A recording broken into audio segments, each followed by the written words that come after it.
नमस्कार मित्रांनो, माझं नाव सचिन आणि आज तुम्हाला हनुमान चाळीसाबद्दल मी माहिती देणार आहे.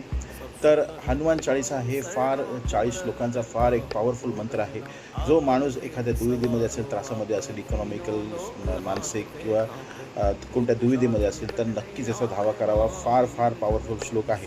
तर हनुमान चाळीसा हे गोस्वामी तुलसीदास महाराजांनी 16व्या शतकात लिहिलं होतं.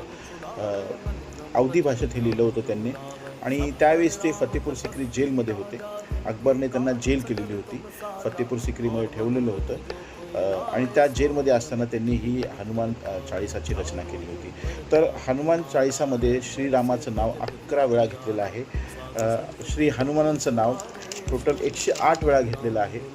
आणि 418 ह्याच्यात शब्द आहेत, 1041 अक्षर आहेत. तर झालं असं की ते श्लोक लिहिला पूर्ण जेव्हा झाला तेव्हा सडनली फतेपूर सिक्री जेलवरती 500,000 माकडांनी पूर्ण हल्ला चढवला आणि पूर्ण त्या फतेपूर सिक्रीला जेलला पूर्ण ताब्यात घेतलं. जवळजवळ सगळी तोडफोड केली, सगळं तोडून मोडून सगळं टाकलं. म्हणजे पूर्ण सैन्य, ते आतमधलं जेवढं सैन्य होतं, अकबरचं प्रशासन होतं, पूर्णपणे डिस्टर्ब झालं होतं की ह्यांना पळवायचं कसं, कारण ते काही जायला तयार नाही.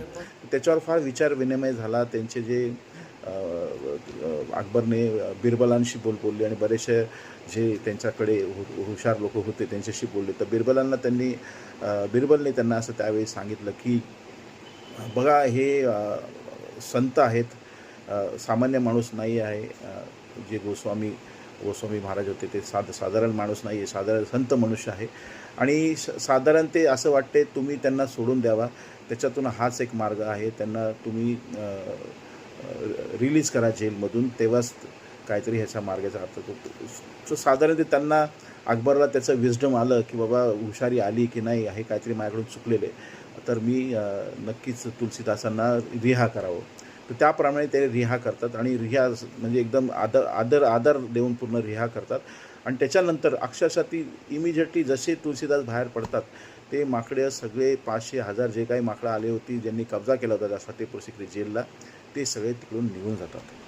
तर ह्याच्यातून शिकण्यासारखं काय की बघा, हनुमान चाळीसा फार फार पॉवरफुल 40 श्लोकांचा मंत्र आहे. प्रत्येकाने पाठ करावा. मी पण पाठ करतो आहे आणि त्याचे फार आपल्या दुविधे काळात त्याचा वापर करावा. माहिती आवडली असेल मित्रांनो तर नक्की लाईक अँड शेअर करा आणि प्लीज कॉमेंट करा. नमस्कार.